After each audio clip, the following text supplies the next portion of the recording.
Glória a Deus. Quem trouxe Bíblia, diga amém. Um salmo bem conhecido e um salmo que mexe muito com a gente. E para muitos é um tanto que supersticioso, porque a Bíblia está aberta no Salmo 91 na cabeceira da cama. Quem nunca deixou o Salmo 91 aberto na cabeceira da cama? Olha só 2, 3, o restante 4, 5. O restante todos já deixaram. Já deixaram. Quem tem medo de gato preto? Queria pegar vocês, mas vocês estão espertos. A superstição é algo que mexe com o coração de muita gente. A superstição, ela mexe até com um cristão que é acostumado a falar: a minha avó já dizia, o meu avô já dizia. Olha só, eu conheço uma simpatia. Se você chegar perto dele ou perto dela, tem uma simpatia para você. Já viu isso, irmão? Quem já viu? Cuidado, tem umas macumba de crente por aí. Presta atenção. É sério demais. Quem achou o Salmo 91 diz amém. Diz assim: aquele que habita no esconderijo do Altíssimo, à sombra do Onipotente descansará.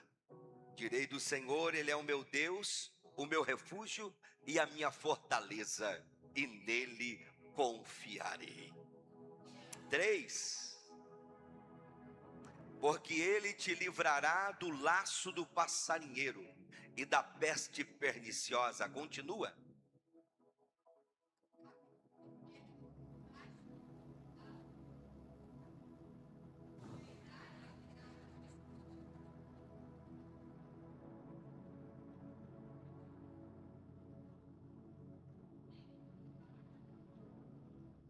Nem a mortandade que assola ao meio-dia.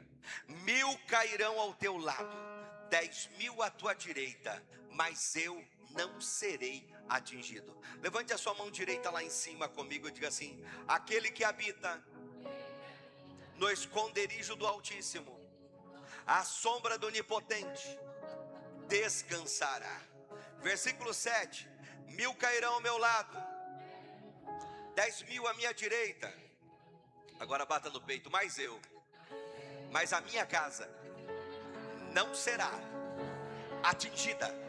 A minha casa não será atingida. A minha casa não será atingida. Coloque a mão na sua cabeça lá em cima. Que a bênção se derrame. Coloque a sua mão lá em cima, na cabeça assim, e diga assim: Senhor Jesus, nenhum mal chegará à minha casa, praga alguma chegará à minha casa, porque esta noite o Senhor está dando ordem ao seu anjo em meu favor, e a minha casa será protegida. A bênção de Deus é sobre a minha família. A minha família. Só quem crê, levante a mão e dá glória a Deus. Só quem acredita, dá um aleluia. Oh, aplauda ao Senhor.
teus filhos. Se derrame até mim, gerações. Os teus filhos, os teus filhos. Você pode aplaudir ao Senhor. Glória a Deus. Assente-se por gentileza, queridos. Que bênção. Como é bom. Mais um domingo na presença do Senhor. Diga para essa pessoa que está do teu lado agora: não converse comigo. Se você conversar comigo, eu vou te dar um beliscão santo.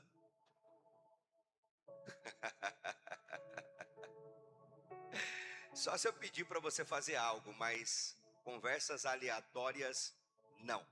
Amém? Queridos, nós precisamos entender o texto. E o texto é muito claro. O texto é muito claro.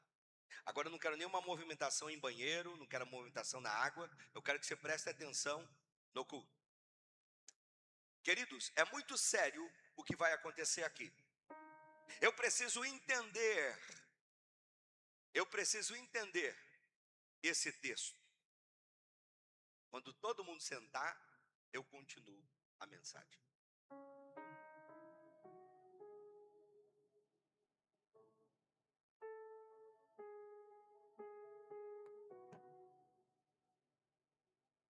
Você está comigo? Glória a Deus.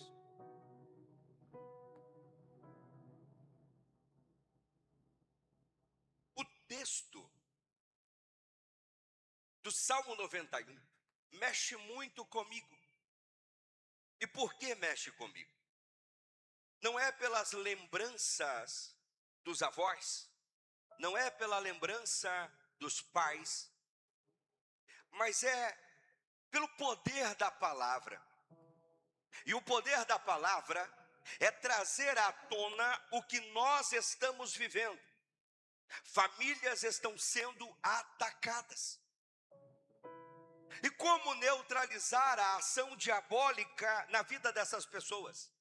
Parece que a sociedade entendeu que é normal casamentos sendo destruídos, casamentos sendo abalados, filhos emocionalmente feridos, pais cansados, lares sem paz, casas cheias de coisas, mas vazias da presença de Deus. O que está acontecendo com a nossa geração? Parece que antes era mais fácil ir à igreja. E eu não estou falando apenas da igreja evangélica. Eu estou falando em um grau generalizado de várias igrejas. Aonde se você não estivesse em uma, algo errado estava na sua vida. Eu estou falando que o Salmo 91 é uma lembrança a todos nós, que com o tempo vamos perdendo o temor. Pasme os senhores, em uma igreja, ninguém conversava um com o outro. Antigamente, em uma igreja, ninguém ficava indo ao banheiro. Eu lembro de um culto, que a minha mãe disse assim: olha, você vai em casa, e depois do culto, em casa no banheiro. E se for para tomar água, você vai tomar água em casa. E nada acontecia, irmão. Hoje, parece que as coisas mudaram. O temor é em todos os sentidos. Pastor, em um domingo, o senhor pregando no culto da família dessa forma? Irmão. Porque nós precisamos reeducar pessoas. E às vezes, é tão difícil trazer uma palavra como esta para endireitar o caminho, que mexe com a nossa estrutura emocional. Porque pessoas que vieram de um lar abalado, de um casamento que aconteceu algumas coisas, jamais vão conseguir entender o poder desta palavra. Mas eu quero que você entenda algo muito especial aqui. O que é o algo muito especial? O texto vai dizer da seguinte forma: aquele que habita, não é quem está passeando. Por isso, quando eu falo divino legado, não é uma igreja para se frequentar, mas é uma família para se pertencer e viver a vontade de Deus. Eu estou dizendo, você precisa se sentir pertencente a este lugar.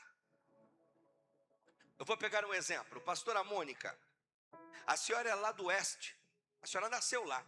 A primeira coisa que chega na casa dos seus pais, a senhora e o pastor Edilson, seu esposo, eu acredito que é o mesmo sentido do nosso. Bênção. Você pede a bênção.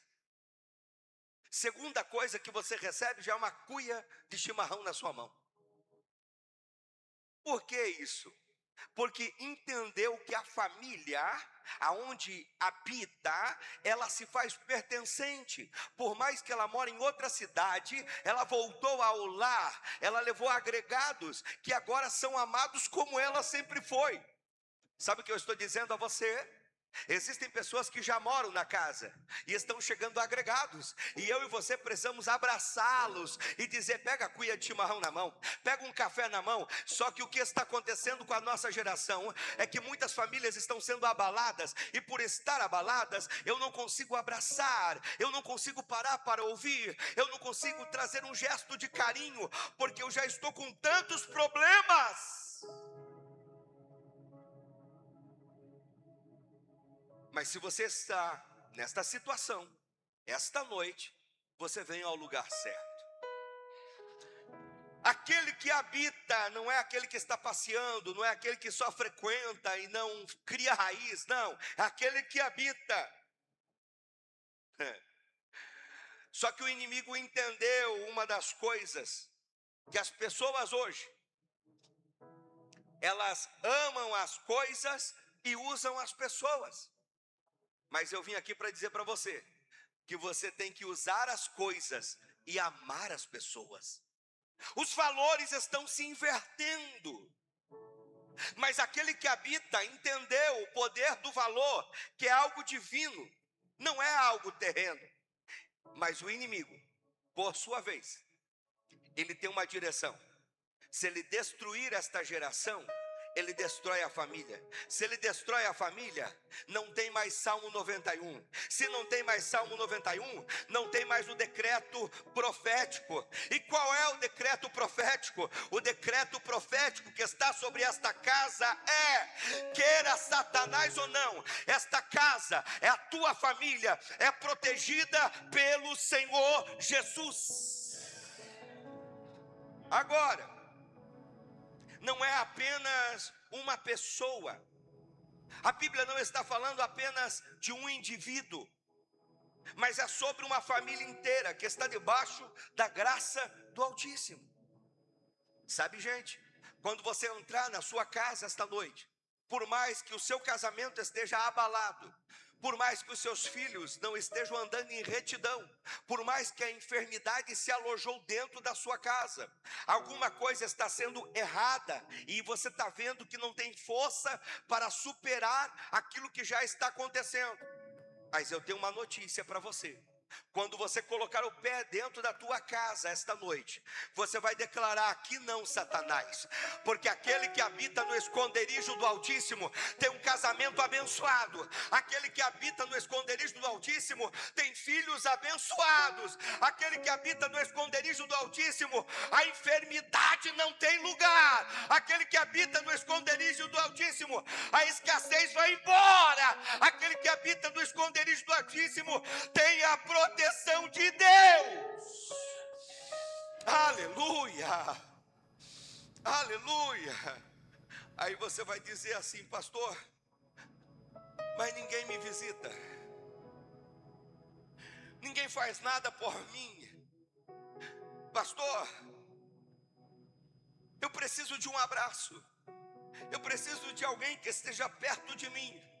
Eu preciso entender que eu estou no esconderijo do Altíssimo. Aí eu lembrei de um irmão chamado João. Eu tive a oportunidade de conhecer esse testemunho na primeira vez que fui fazer o evangelismo e pregar na Praça da Sé. E na Praça da Sé, em São Paulo, no centro, eu fui conhecedor desse testemunho que encheu a minha alma. E eu lembro-me muito bem que havia um homem chamado João. O João gostava do Salmo 91, só que o João morava na Praça da Sé. O João, ninguém cuidava dele. O João estava abandonado pela família. Mas um dia, o João entendeu que tinha uma igreja evangélica ali por perto. E ele, todo dia, o meio-dia, ele entrava, não sabia orar, mas ele sabia o Salmo 91. Ele dobrava o joelho na frente do altar e dizia: Jesus, eu sou João e vim te visitar, mas um dia eu quero morar. E ia embora. O pastor ouvia.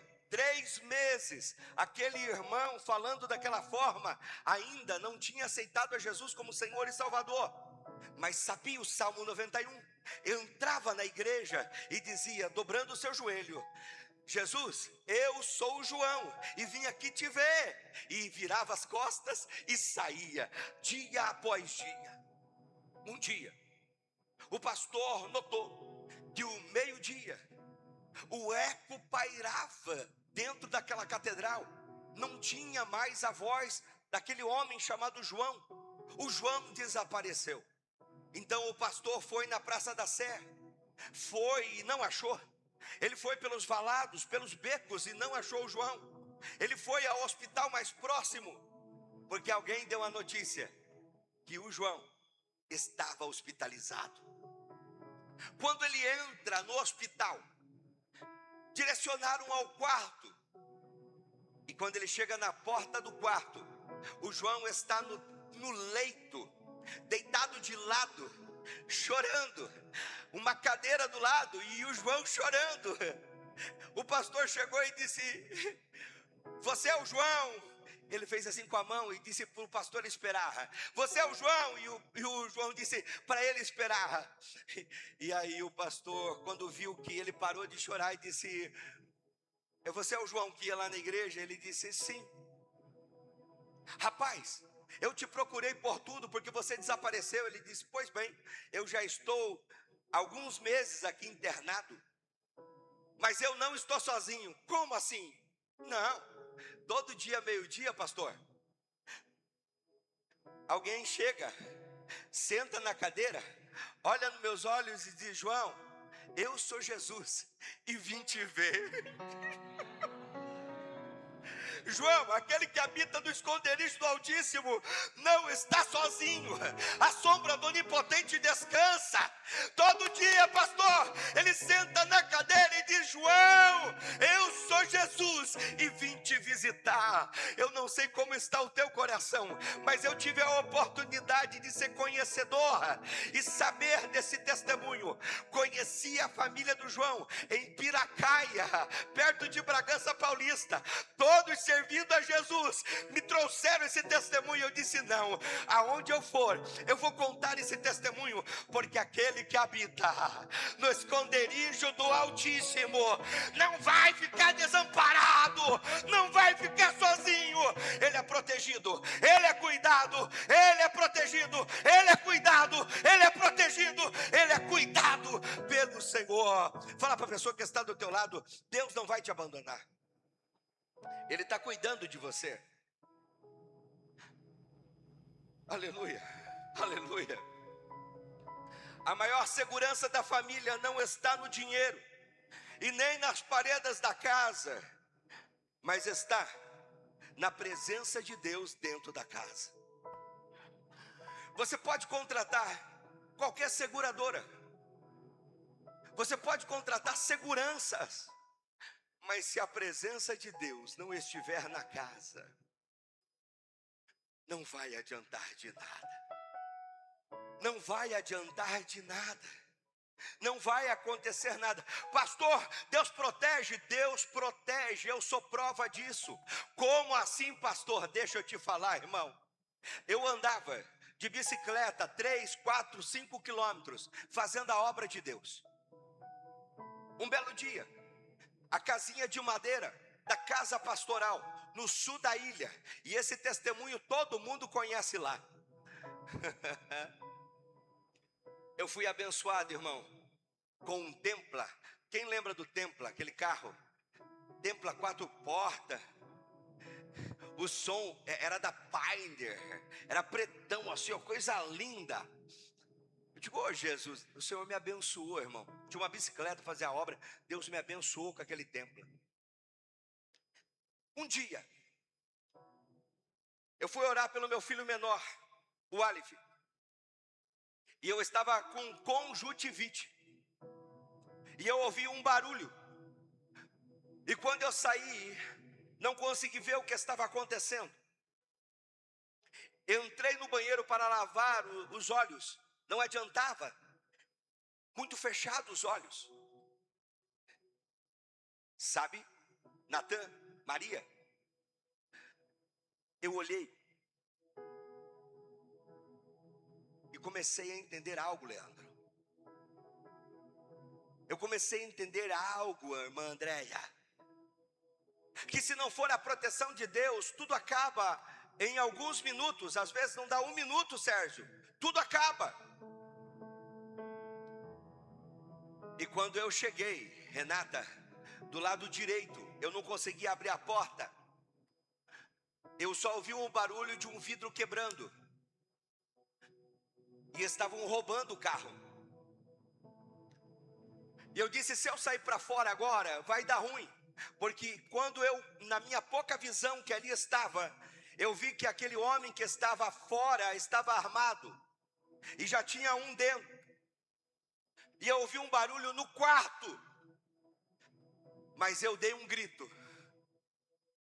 E eu disse, Senhor, manda o teu anjo guerreiro agora aqui.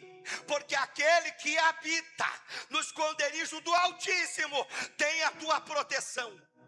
Irmão, eu ouvi barulho de tudo que era lado. Eu ouvi barulho de tudo que era lado.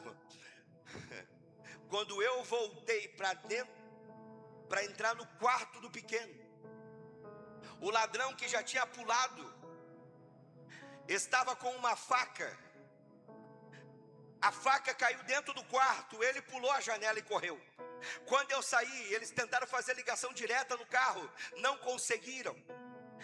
O cara deixou o 38 dentro do carro. E em 3 saíram correndo, porque tinha mais um na rua. Saíram correndo. Pois bem, segura. Chamamos a polícia, aquela coisa toda. A polícia chegou.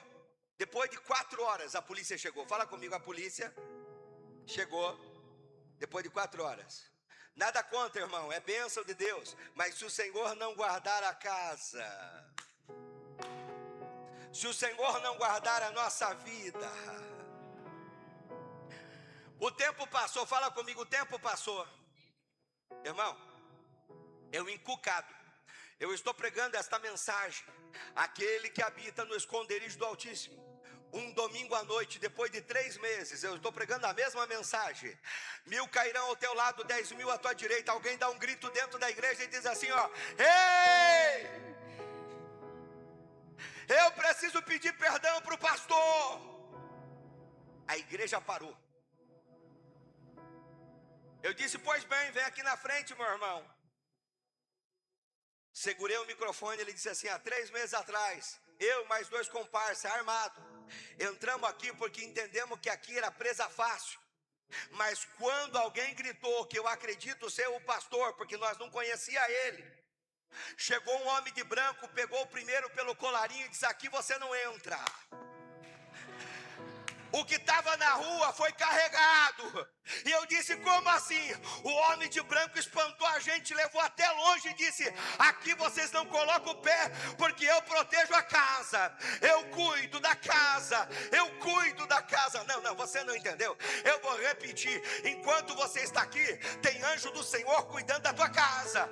Enquanto você está aqui, tem anjo cuidando dos teus filhos. Enquanto você está aqui, aquela causa que é impossível, o nosso Deus está cuidando. Irmão, fala assim, aquele que habita no esconderijo do Altíssimo não tem medo. A pastora Keila, ela disse que nunca teve medo. Ela disse que ela tem receio. Mas medo não. Sabe por quê? O medo te paralisa. O medo te trava. E você não consegue andar. Você não consegue pensar. Aí eu fiquei analisando. E eu estou só no verso 1.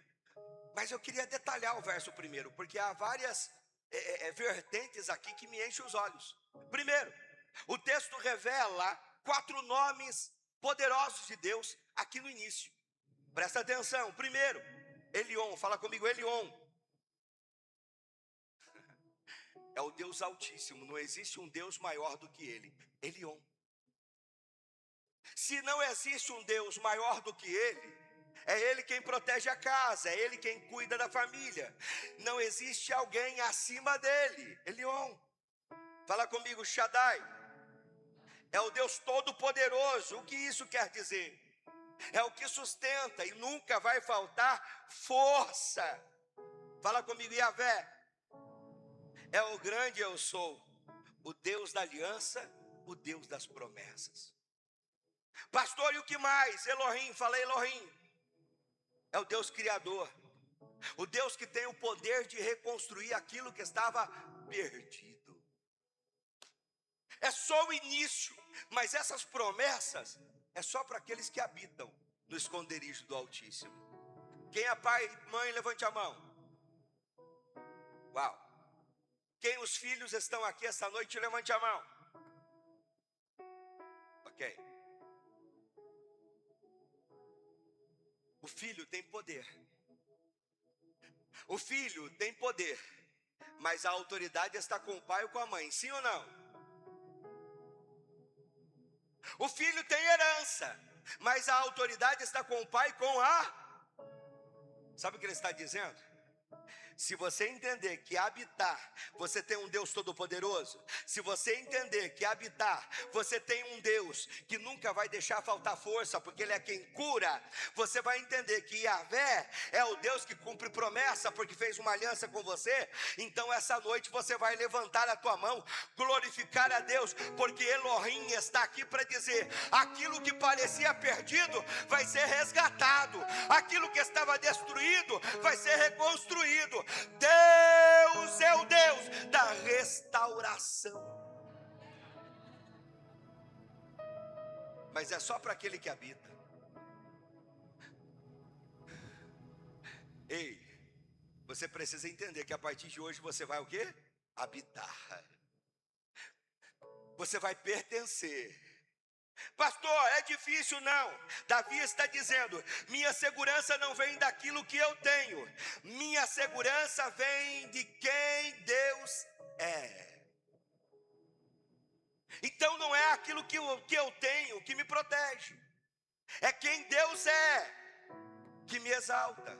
É quem Deus é que me sustenta. É quem Deus é que me protege. É quem Deus é que me livra. É quem Deus é que me salva. É quem Deus é que me liberta. É quem Deus é que me dá unção. É quem Deus é que me usa. É quem Deus é que muda a história. É quem Deus... não, eu vou ficar aqui. Se você não der glória a Deus, eu continuo. É quem Deus é que salva. É quem Deus é que liberta. É quem Deus é que te levanta. É quem... não, eu vou continuar, porque você não deu glória a Deus ainda. É quem Deus é que muda a tua história. É quem Deus é que te levanta esta noite. É quem Deus é que te cura. É quem Deus é que te liberta. É quem Deus é que abre a porta. É quem Deus é que responde a oração. É quem Deus é que dá ânimo. É quem Deus é que dá força. É quem Deus é que te dá livramento. É quem Deus é. Aleluia. Glória a Deus. É quem Deus é. E esse é o nosso Deus. Mas hoje tem muita gente apavorada.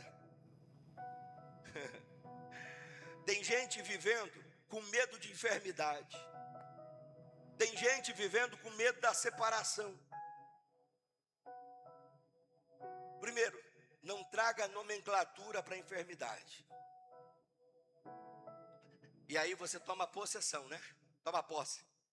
É a minha enfermidade. Ai, eu estou com câncer. Eu estou com problema nos rins. Eu estou com HIV. Eu estou com problema no coração. Eu estou com problema. Não, irmão, você não está. Declare isso: eu não estou. toda enfermidade que estava no meu corpo, o meu Jesus já levou sobre si, pelas suas pisaduras. Eu sou curado. Então essa enfermidade não me pertence. Pegou a visão? Se você entender o poder desta palavra, essa enfermidade não tem mais nome, não tem mais posse do seu corpo, porque ele já levou sobre si tudo. Pastor, eu tenho medo da separação. É só não fazer coisa errada que não precisa ter medo.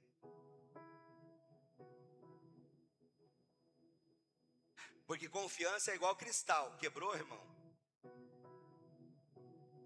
Quebrou, irmão? Para adquirir confiança de novo, irmão? Olha, complicado demais. É isso que a gente precisa entender. Mas eu habito no esconderijo do Altíssimo. Mas se eu não vigiar, irmão, eu posso habitar no esconderijo, mas ter problema. Medo do desemprego. Por que eu vou ter medo do desemprego? Se eu sou fiel a Deus, se eu sou fiel ao Senhor, se eu sou fiel primeiro ao meu patrão que está no céu, e depois o que está na terra, então eu não vou ter medo de estar desempregado, porque Deus só vai tirar algo da minha vida se Ele tem algo melhor e maior para entregar nas minhas mãos. Então, se você tem medo, até hoje ele vai desaparecer, porque o que está chegando na tua vida é algo poderoso. O que está chegando na tua vida é algo maravilhoso. Aleluia. Pastor, eu tenho medo do futuro dos meus filhos. Quem tem filho, levanta a mão.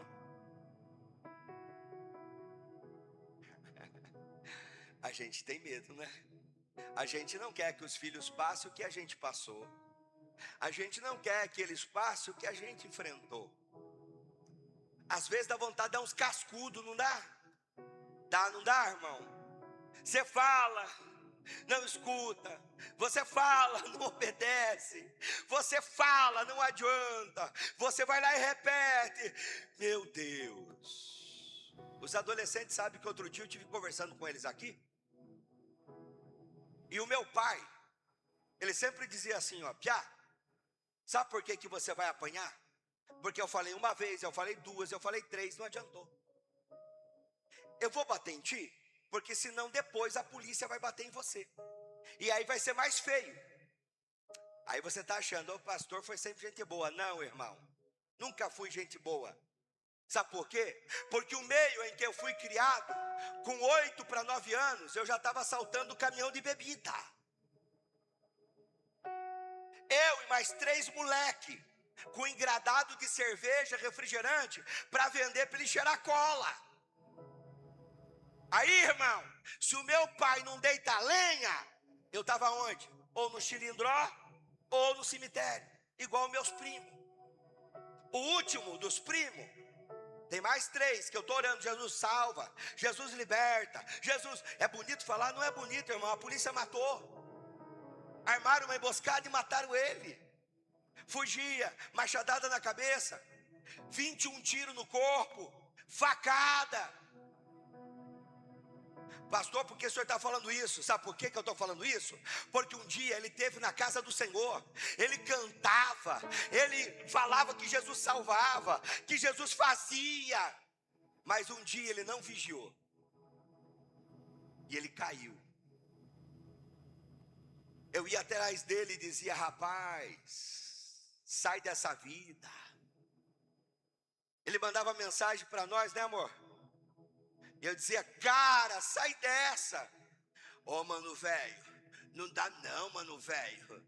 Sabe por quê, mano? Eu tô com as pistolas. Sabe por quê, mano?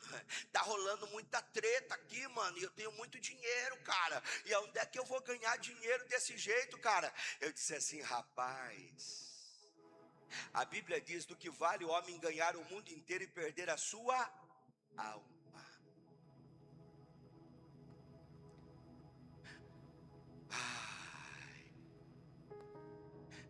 Aí nós estávamos aqui.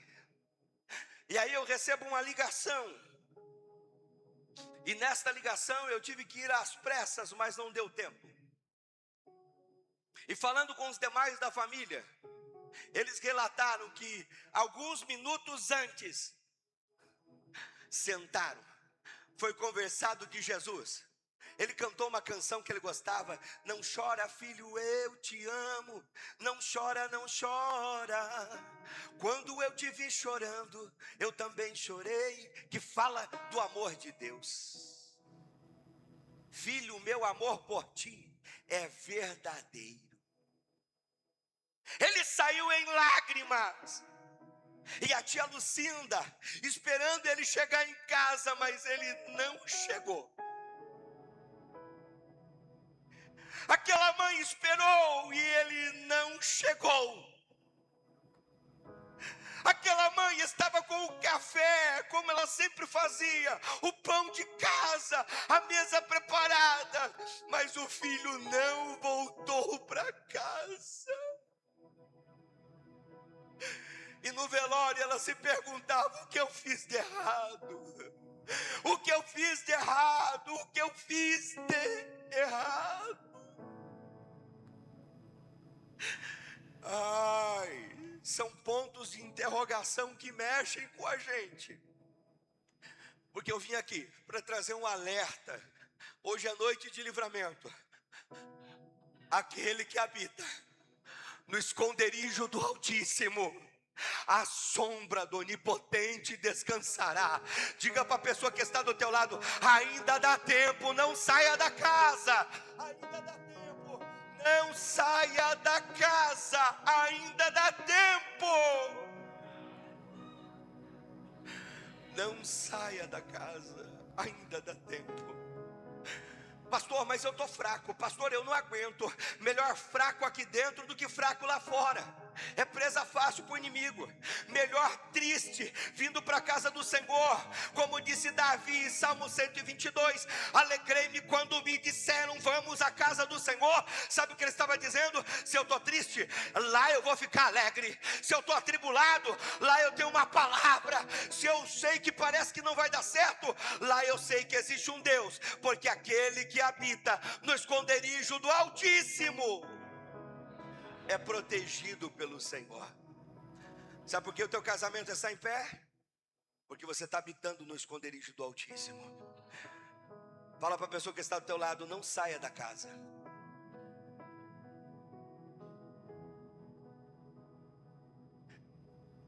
Aí, irmão, aí alguém só ouve um lado, né? A minha esposa diz assim: amor, você vai falar do cemitério? Não, irmão, é porque as pessoas às vezes não entendem o porquê eu parei dormindo no cemitério dos 7, 8, 9 anos de idade. As pessoas não entendem. É porque eu também não era gente boa. Um piazinho, um guricinho, mas já estava fazendo coisa errada. E começou simples, irmão. Pegando iogurte e abrindo dentro do mercado, pegando barra de chocolate, não tinha condição, colocando, até o dia que me prenderam, pastor Edilson, a primeira vez, dentro da câmara fria. Eu estava igual pinguim lá dentro. E sem chocolate. Ai, Jesus, começa pequeno.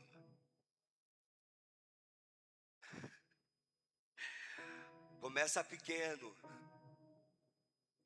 E você tem que acabar com as coisas quando é pequeno.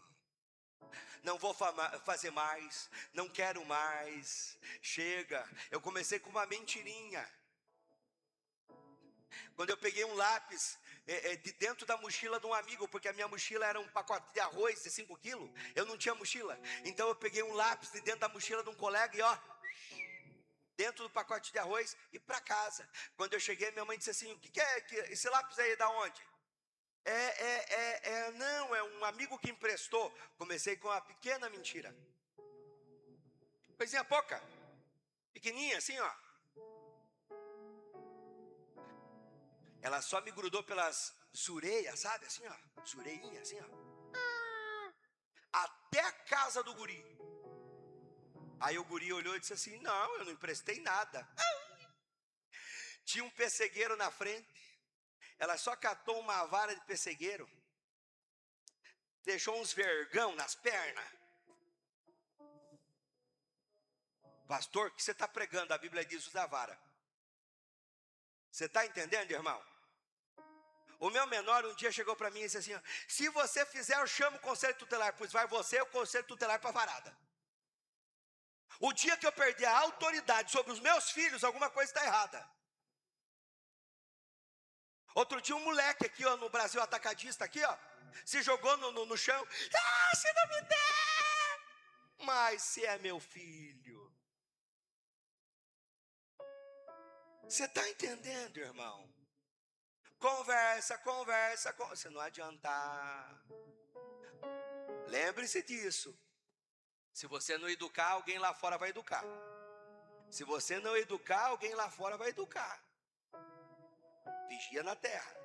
Aquele que habita no esconderijo do Altíssimo. Não, pastor, a minha filha não. A minha filha, ela não tem, porque a gente é novo agora, né, pastor? Agora é uma nova era, tudo pode. Então a minha filha tem 10, 11 anos, ela pode ficar até meia-noite, 1 hora na estrada, que não pode.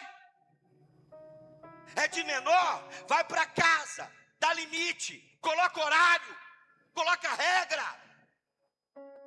Depois que aparecer pançudinha, barrigudinha, aí tá grávida.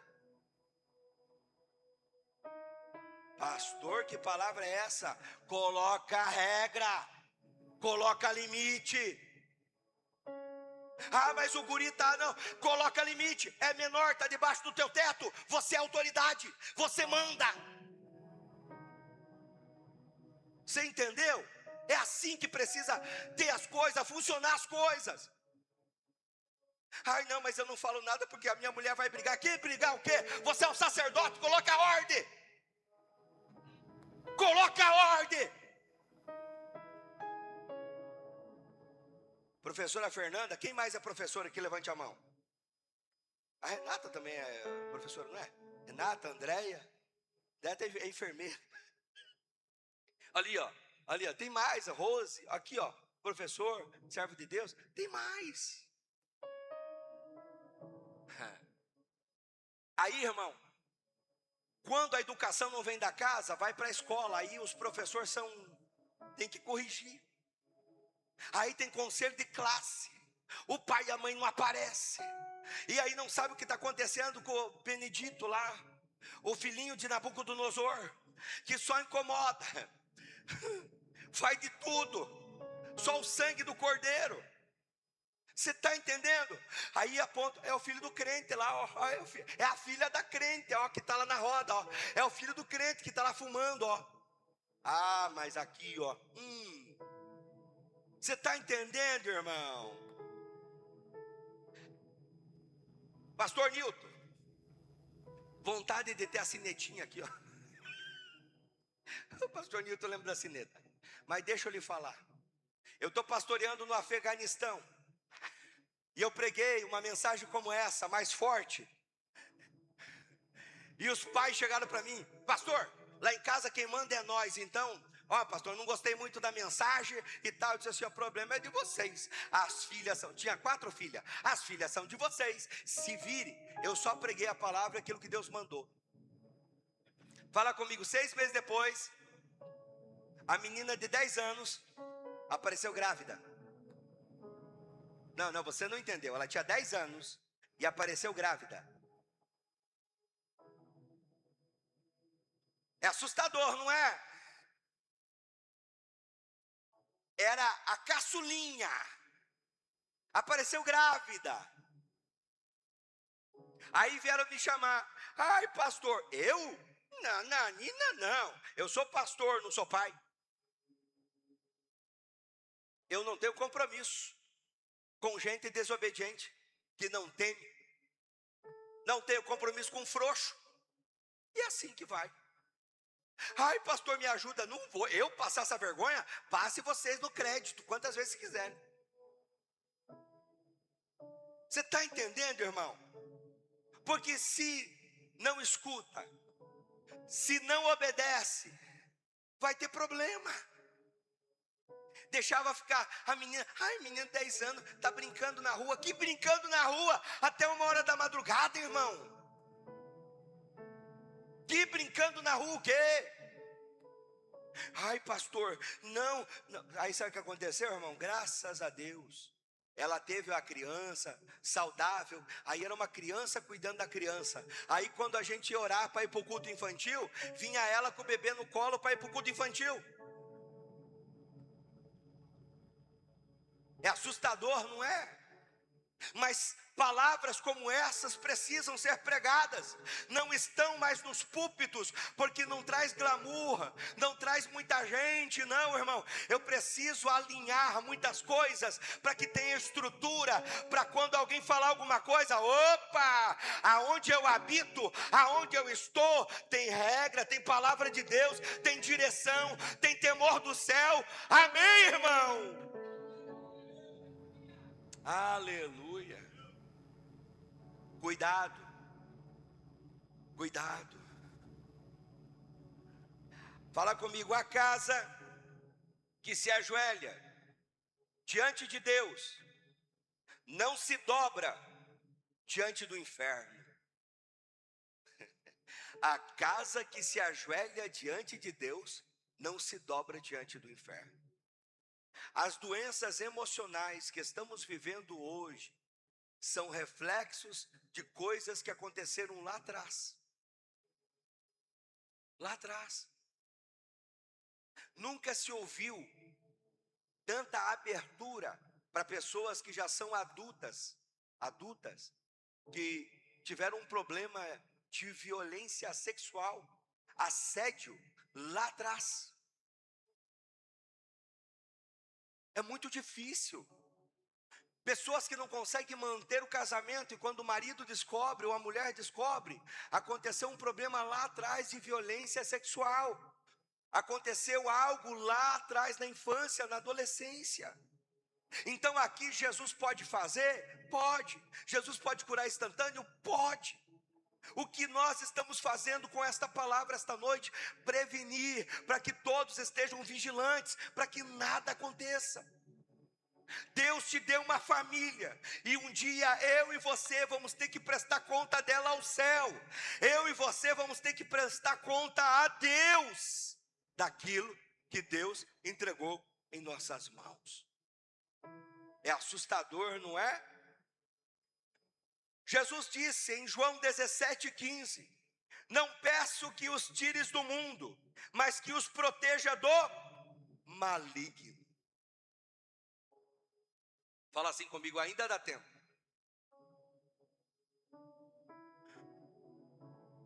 Ainda dá tempo.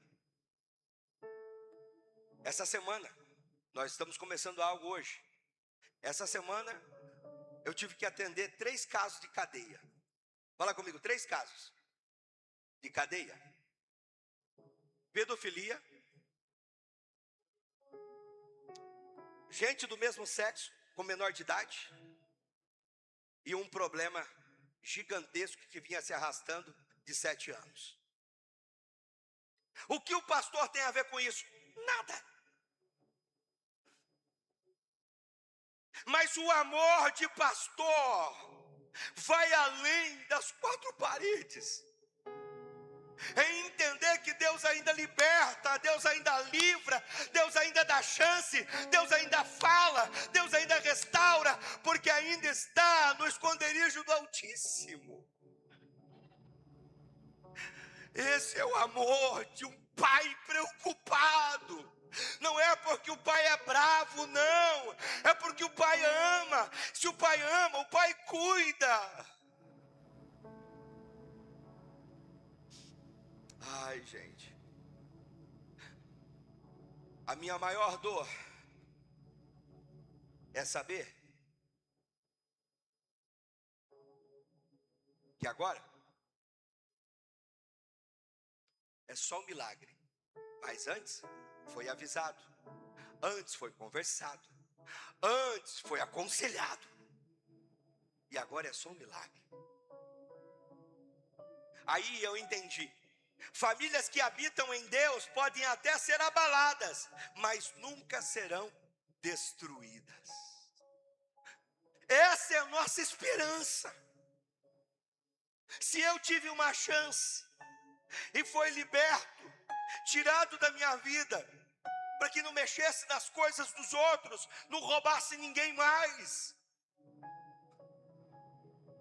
Criança ainda. Eu não sei qual é a idade de quem você conhece que está passando por isso, mas eu estou aqui como um homem de Deus, como um pai, para dizer: dá tempo. Deus vai restaurar, dá tempo. Deus vai salvar, dá tempo. Deus vai libertar, dá tempo. Deus vai fazer algo.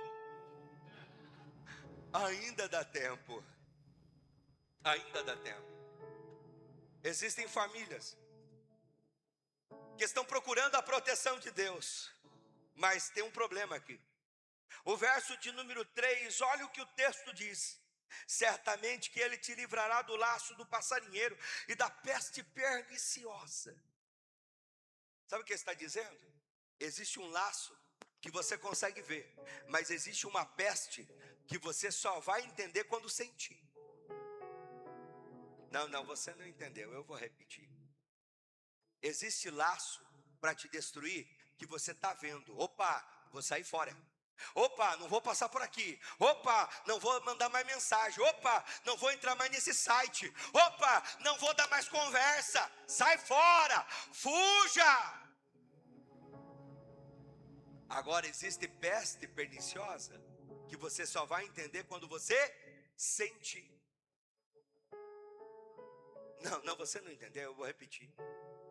Eu vou tentar melhorar a minha fala.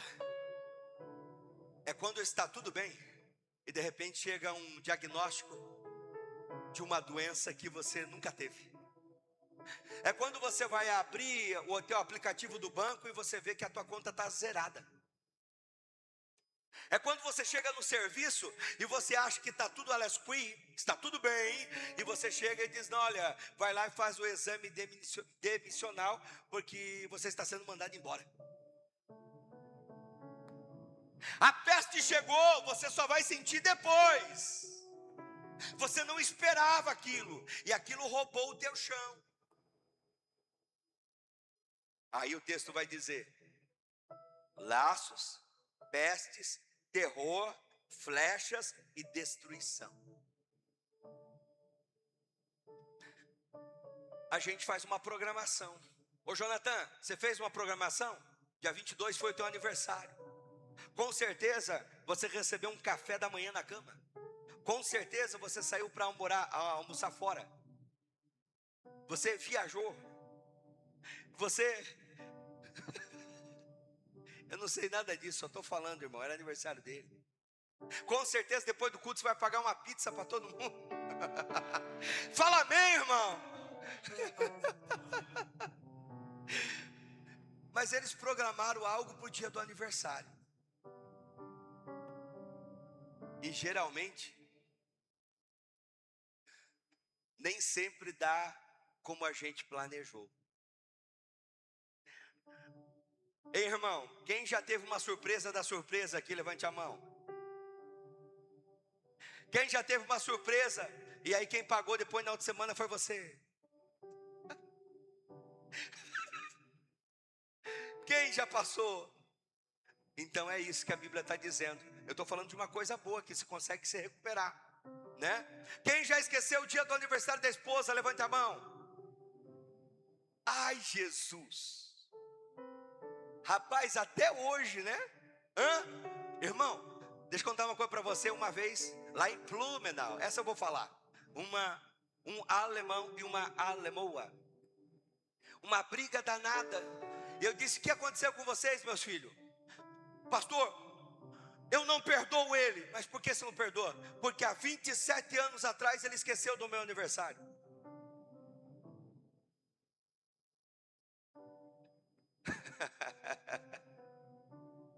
Eu sei que dói, eu sei que não é fácil, eu sei que é difícil, mas vamos superar. Fala assim: vamos superar. Isso apresenta ataques espirituais, emocionais e até mesmo familiares. O inimigo trabalha dia e noite para te destruir. Cuidado, porque o diálogo entre mãe e filha mãe e filho, marido e esposa. Você já viu a conversa distorcendo o caminho? Quem já viu, irmão? O marido falou faca, a mulher entendeu vaca.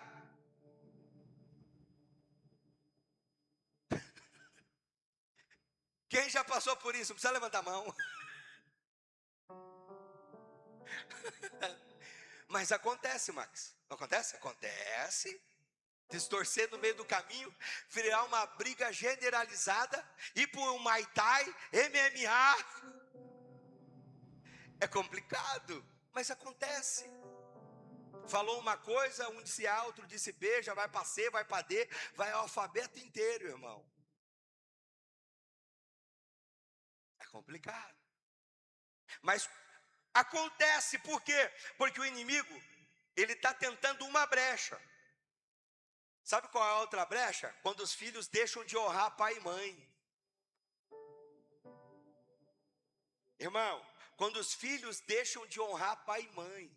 Ei, eu vou dar uma dica para vocês. O que a Bíblia está falando aqui, ó.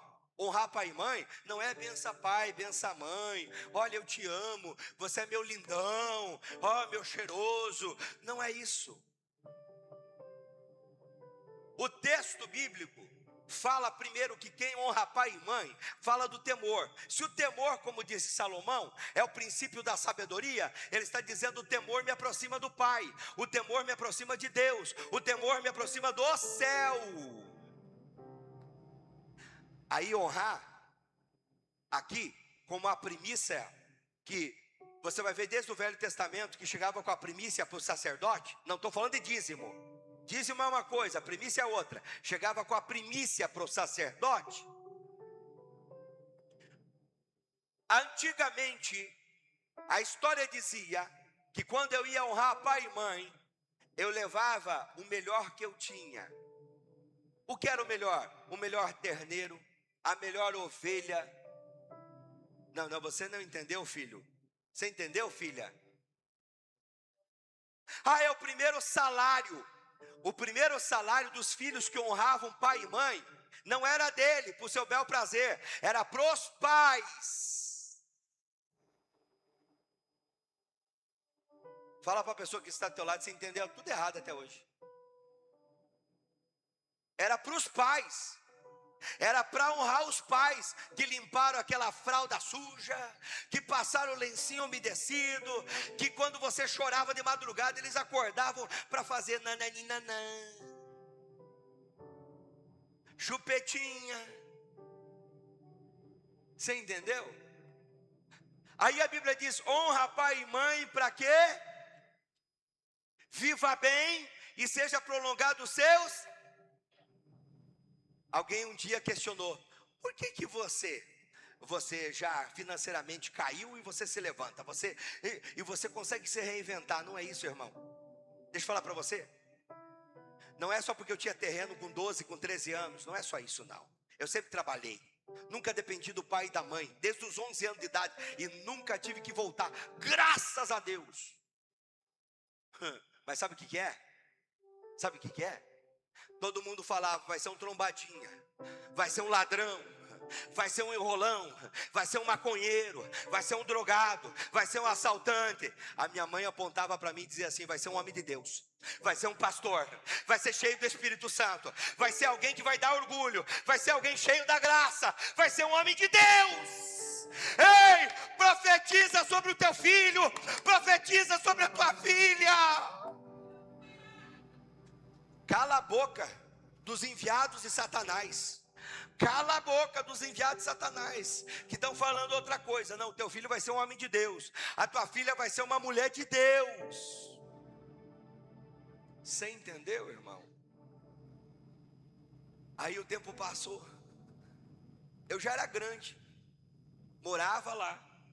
Eu tenho muito orgulho, porque a minha mãe sempre ensinou, com o meu pai, ser dizimista, contribuinte da missão, desde pequeno. Aí sabe o que acontece? A metade do meu salário, o primeiro salário eu dei tudo para o pai e para a mãe. A metade do meu salário, até eu sair de casa, eu deixava com eles. A metade, não era 10% não. A metade a mãe e o pai olhavam, não, mas o pai e a mãe não, porque pai e mãe é assim, né? Não, pai e mãe não precisa, não tem nada que não precisa não. Não vai engolir minha semente, pega minha benção aqui, ó. Pega minha benção aqui, porque se eu vou ser próspero depois, é porque eu estou honrando pai e mãe. Para com essa balela que é só falinha, eu te amo pai, eu te amo mãe. Não, tem que aqui ó, mostrar. É bíblico, irmão. É bíblico. Eu só estou pregando Bíblia. Ai não, pastor, é eu que tenho que dar tudo para os meus filhos. Me mostra isso, irmão. A Bíblia diz que os filhos têm que honrar pai e mãe. É os filhos que precisam honrar. Vai crescendo assim, depois você conversa comigo. Não, pastor, tá bom assim. Deixa assim do jeito que vai fazendo assim, depois nós conversamos.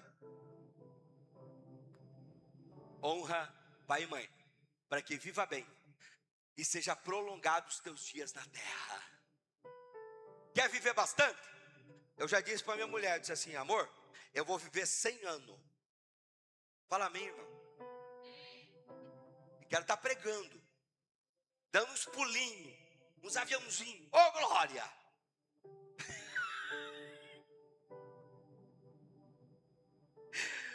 Ai, ai. Fala comigo assim, 1000 cairão ao teu lado, 10.000 à minha direita, mas eu não serei atingido. Hoje é noite de cura. Cura emocional aqui.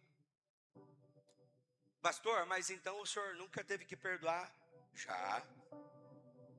Liberar perdão, sim. Muito. Para mim continuar habitando no esconderijo do Altíssimo e ser abençoado, você acha que foi fácil? Não, não foi fácil.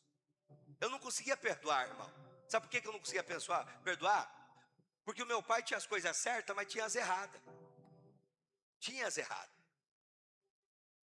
Era 5 horas da manhã, meu pai ia e gritava, acorda vagabundo, acorda seu vadio, tem que trabalhar.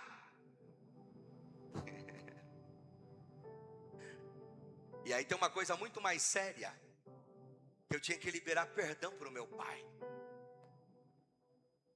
Mas o tempo passou. Auxiliar, diácono, presbítero, evangelista, pastor, voando pelo Brasil e fora do Brasil, mas não conseguia perdoar o meu pai. Tem gente aqui esta noite que está voando, mas ainda não liberou perdão para o pai nem para a mãe.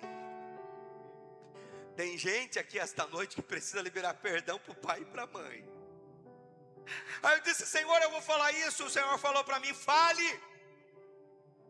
Até um dia que eu estou em Blumenau e eu vou tomar a Santa Ceia, e eu preguei sobre perdão. E quando eu preguei sobre perdão irrestrito, perdão sem limites, eu coloquei o pão na boca e eu me engasguei com o pão. Eu me engasguei com o pão. E aí eu tive que,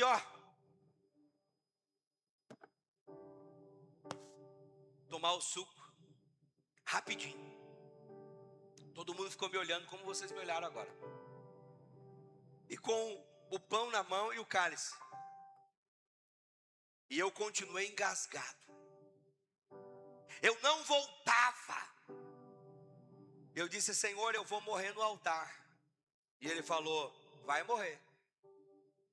Eu disse, Senhor, eu vou morrer. Eu já estava. E ele disse, se você não liberar perdão para o seu pai, você vai morrer no altar. Eu disse, Senhor, eu peço, no meu pensamento, não conseguia falar. E quando eu falei, eu peço, eu libero perdão, aqui na minha mente, eu desengasguei. Eu desengasguei. Acabou o culto, eu viajei de Blumenau a Florianópolis, mas liguei antes e disse, senhor não dorme, o senhor não dorme. Antes de eu chegar. Cheguei e me joguei de joelho. E disse: Pai, me perdoa, Pai, Pai, eu libero perdão sobre a sua vida, tudo que aconteceu lá atrás, na infância, Pai, eu libero perdão, Pai, me perdoa, Pai, me perdoa. Quando eu vi, o meu pai estava de joelhos dobrados na minha frente, dizendo: perdoa o pai era um burro, o pai era um ignorante, o pai era um bêbado. Perdoa o pai. E naquele momento ali, a minha mãe começou a cantar: aquele que habita no esconderijo do Altíssimo tem perdão, tem graça, tem misericórdia. Aquele que habita no esconderijo do Altíssimo tem salvação, tem libertação.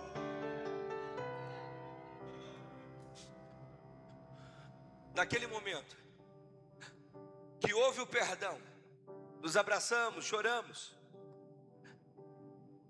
a minha vida destravou. Tem gente que habita no esconderijo do Altíssimo, mas está com a vida travada porque ainda não liberou perdão. Está com a vida travada porque ainda não perdoou. Enquanto você não perdoar, é um copo de veneno que você toma esperando a outra pessoa morrer, mas quem está morrendo é você. Perdoa hoje. Libera esse perdão de uma vez, para você viver, para você ter paz, para você dormir tranquila. Libera o perdão. Ai, pastor, já morreu, deixa, está liberado, foi, esquece.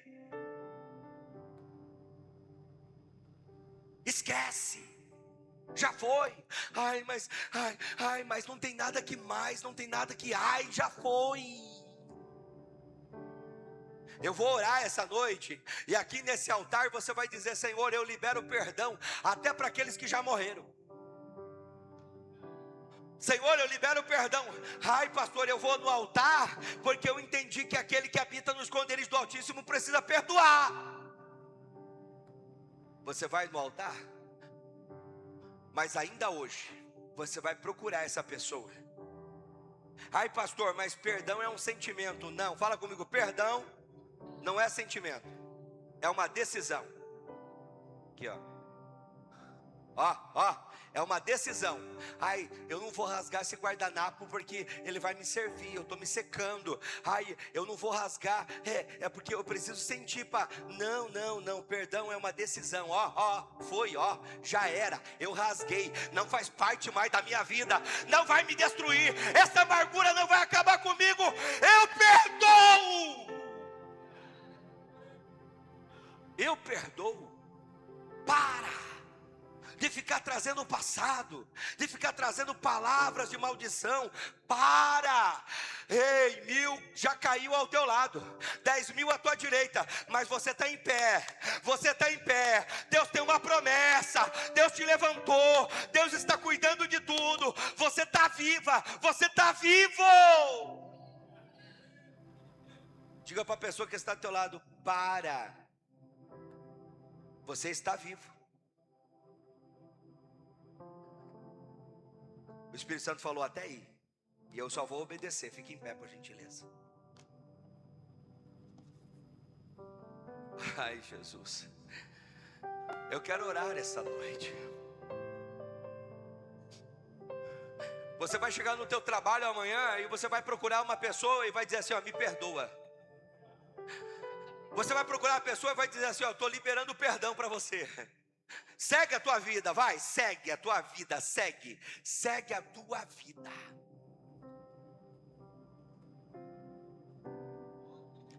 Tem gente que vai entrar na casa hoje e vai declarar o Salmo 91, aquele que habita no esconderijo do Altíssimo. Alguém de dentro da casa vai ouvir, e você vai dizer: eu te perdoo, eu te perdoo, eu te perdoo. Chega, eu te perdoo. Eu quero viver, eu quero ser feliz, eu quero que as promessas se realizem. Eu quero. Aceite os conselhos deste pastor, desse pastor, para você esta noite. Porque eu não quero visitar ninguém da tua família no hospital. Eu não quero visitar ninguém da tua família na cadeia. Eu não quero visitar ninguém da tua família em um lugar que alguém diga assim: não tem mais jeito, não tem mais solução. Sabe por que eu não vou visitar? Porque esta noite Deus está quebrando cadeias. Deus está quebrando toda palavra de maldição. A bênção é sobre a tua família. A bênção é sobre a tua vida. Ainda dá tempo. O altar está aqui para você confessar. O altar está aqui para você confessar diante de Deus. O altar da ajuda está aqui. O altar da tua vitória está aqui. Chega de carregar um peso que você não aguenta mais. Você esconde de todo mundo, mas de Deus você não esconde. Você não esconde. Pastor, por quê, pastor? Porque esta é a palavra desta noite. Aquele que habita no esconderijo do Altíssimo, a sombra no Onipotente descansará.